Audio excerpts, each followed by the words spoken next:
रुक्मिणी के पास मंदिर के अंदर मिलने के लिए तत्पर जा रहे हैं, लेकिन देखा असंख्य सैनिक हथियार बंद बिल्कुल तैयार मारने के लिए खड़े हैं मंदिर के चारों तरफ। जैसे देख लो कृष्ण को तुरंत मार दो। कन्हैया ने सोचा कैसे चला जाए, सो भगवान रथ को लेकर के आए, सेना के सामने खड़े हुए और धीरे से मुस्कुराए। इनकी मुस्कान में ऐसा जादू है, तेरी मंद मंद मुस्कनिया पे बलिहार प्यारे जो, बलिहार प्यारे जो, ये तेरे बाल बड़े घुंघरारे, बादल जो कारे कारे, तेरे बाल बड़े घुंघरारे, जो बादल कारे कारे, तेरे कुंडल की झलकनिया पे बलिहार प्यारे जो, बलिहार प्यारे जो, तेरी मंद मंद मुस्कनिया पे बलिहार सांवरे, बलिहार सांवरे। इनकी मधुर मुस्कान तो मन को मुग्ध करने वाली है। जैसे मंद मंद मुस्कुराए, ऐसी बिजली के जैसे चमकी कि सब स्तब्ध रह गए, माने मूर्ति के समान खड़े रह गए। क्या करने आए हैं, क्या करना चाहिए, काहे के लिए आए हैं, सब भूल गए। हथियार छूट करके नीचे गिर गए और बिना पलक मारे एकटक कृष्ण की ओर निहारते जा रहे, निहार रहे सब सैनिक। अब कन्हैया रथ से नीचे उतरे और सेना को अगल बगल करते आगे बढ़ते जा रहे हैं। सेना वाले तो केवल कृष्ण की ओर देख रहे हैं। ओहो, हंसता कितना सुंदर है। एक ने का मुस्कान बाद में देखना, जरा देखो चरण पादुका कितनी सुंदर है। हाँ, एक ने कहा अरे पीताम्बरी तो देखो, मालूम पड़ता है नीले आकाश में पीली बिजली चमक रही हो, ऐसा पीताम्बरी लहरा रही है, देखो तो। अब कृष्ण की सुंदरता का वर्णन सब करते जा रहे हैं, लेकिन ये कोई नहीं देख रहा है कि ये जा कहां रहे हैं, वो कर क्या रहे हैं। अब कन्हैया सारी सेना को अगल बगल करते हुए, मंद मंद मुस्कुराते हुए मंदिर के अंदर प्रवेश कर गए। रुक्मिणी ने कन्हैया को देखा, कन्हैया ने रुक्मिणी को देखा। रुक्मिणी ने बरमाला पहनाई कृष्ण को, कन्हैया ने बरमाला पहनाई रुक्मिणी को, फिर रुक्मिणी को गोद में उठाया। रुक्मिणी ने संकेत में बताया, प्रभु ऐसे लेकर चलना कि मेरी बदनामी न हो, तुम्हारी भले हो जाए।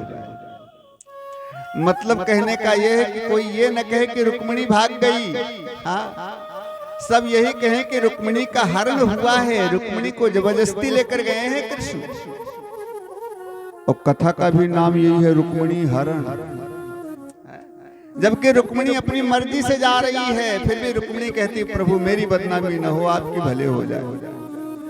भगवान ने कहा ठीक है, ऐसा ही करेंगे। सो भगवान ने उठाया गोद में रुक्मिणी को और सारी सेना के बीच से होकर के फिर निकले। ओहो, जोड़ी कितनी सुंदर है, जोड़ी कितनी सुंदर है। एक ने कहा जरा मोर पंख देखिए इसके सिर का। अरे मोर पंख बाद में देखना, वक्ष के ऊपर श्रीवत्स का चिन्ह कितना सुंदर लग रहा है। सब केवल सुंदरता का वर्णन कर रहे हैं, लेकिन ये कर क्या रहे हैं ये कोई नहीं ध्यान दे रहा। ऐसा मंत्र मुग्ध हो गए सब। और कृष्ण रुक्मिणी को लाकर रथ के ऊपर बैठा दिया, रथ के ऊपर स्वयं बैठ गए, रथ चल पड़ा। और जब रथ चला सारी सेना बड़ा प्रसन्न। अरे रथ कितनी तेजी से दौड़ता जा रहा, घोड़े से बात कर रहे हैं, घोड़े सब हवा से बात कर रहे हैं। गरुड़ ध्वज है, बिल्कुल ध्वजा पर गरुड़ जी बैठे हैं। इतने में सेनापति आया, कहा वो सब तो ठीक है, लेकिन रुक्मिणी बिटिया कहाँ है? क्या करने आए थे तुम लोग? हम तो रुक्मिणी बिटिया की रखवाली करने आए थे। तो कहाँ है? मंदिर के अंदर गई थी पूजा करने। एक सैनिक मंदिर के अंदर गया, पूरा मंदिर देख करके बाहर निकल कर आया, रुक्मिणी बिटिया मंदिर में तो नहीं है। अब सेनापति सबसे पूछ रहा, तुमने देखा? ना साहब, मैं तो उसकी पीतांबरी देख रहा था, मैंने नहीं देखा। तुमने देखा?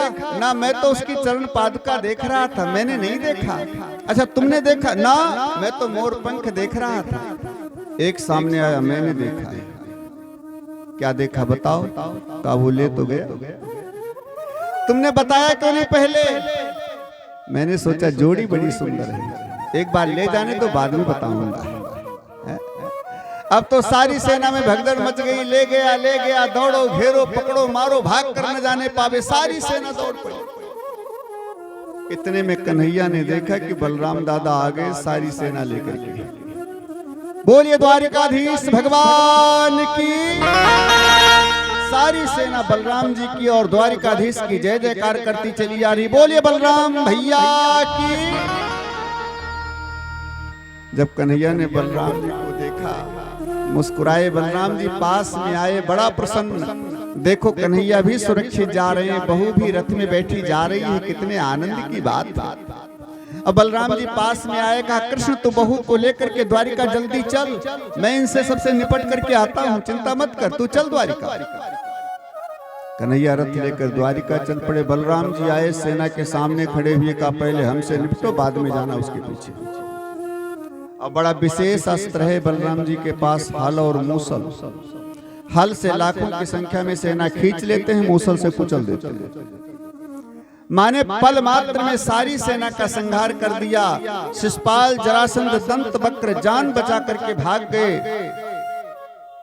बलराम जी सारी सेना का संहार करके वापस होते हैं। इधर रुक्मिणी का भाई प्रतिज्ञा करता है, जीत कर कृष्ण को आऊंगा, जिंदा मुंह नहीं दिखाऊंगा, लड़ाई करने आया कृष्ण से। लेकिन कन्हैया ने उसे बांध करके रथ में डाल लिया। बाद में बलराम जी आए तो रुक्मिणी को छोड़ा दिया और कृष्ण को फटकारते हैं ताकि रुक्मिणी को थोड़ा बोध हो जाए। इसलिए कृष्ण को फटकारते हैं, अरे रिश्तेदार है, ऐसा करना चाहिए बुरा व्यवहार है, माफी मांगो। और फिर बलराम जी भी माफी मांगते हैं, गलती हो गई, क्षमा करना, छोटा है, नटखट है थोड़ा, लेकिन पेट में कपट नहीं है इसके। हाँ, रुक्मिणी को कुशलता के साथ, स्वागत के सम्मान के साथ रथ पर बैठाल करके बलराम जी ने उसके नगर भेजा और कृष्ण रुक्मिणी को लेकर के द्वारिका आए।